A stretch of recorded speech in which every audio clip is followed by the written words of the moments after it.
Hello viewers, আসসালামু আলাইকুম। আমি doctor Gazi Arif Biliya, orthopaedic and trauma specialist হিসেবে কাজ করছি কুমিল্লা ল্যাবের ডায়াগনস্টিক এবং কুমিল্লা ট্রমা সেন্টারে। আমাদের একজন পেশেন্ট রাতুল, যার বয়স 25 বছর, পেশায় একজন প্লাম্বিং অ্যান্ড ইলেকট্রিক মিস্ত্রি। কাজ করতে গিয়ে ছাদ থেকে পড়ে হাতের হাড্ডি দুটি ভেঙে যায়। এটা হচ্ছে তার ভেঙে যাওয়ার পরে অপারেশনের আগের এক্সরে, আর এটা হচ্ছে তার 2 সপ্তাহ পরে অপারেশনের পরে এক্সরে। আমরা অপারেশনের পরে রোগীর সকল প্লাস্টার এবং সেলাই কেটে দিয়েছি।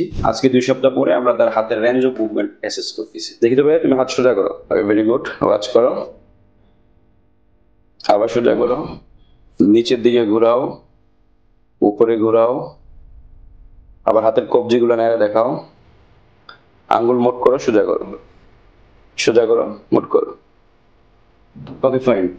মোটামুটি অপারেশনের 2 সপ্তাহ পরে তার হাতের সব range of movement is okay আছে। তারপরে সে আশা করি খুব শীঘ্রই সকল ধরনের হাত দিয়ে কাজ করতে পারবে। তবে আপাতত 3 মাস পর্যন্ত আমরা অপারেশনের পরে সাধারণত পেশেন্টকে ভারী কাজগুলো অ্যাভয়েড করতে বলি। তাছাড়া সকল স্বাভাবিক অ্যাক্টিভিটিস সে খুব শীঘ্রই এখন হাত দিয়ে করতে পারবে। মানে কোনো ব্যথা বা অন্য কোনো অসুবিধা হচ্ছে কিনা? না, ব্যথা ছাড়া অন্য কোনো ব্যথার অসুবিধা তো না? না। তো তোমার কি মনে হয় মোটামুটি হাত এখন ভালো আছে তো, নাড়াচাড়া? হ্যাঁ, নাড়াচাড়া একটু ভালো আছে, সামান্য একটু ব্যথা ইঞ্জিতে। আচ্ছা, ব্যথাগুলো খুব শীঘ্রই আশা করি চলে যাবে। ঠিক আছে, তাহলে আপাতত এই পর্যন্ত।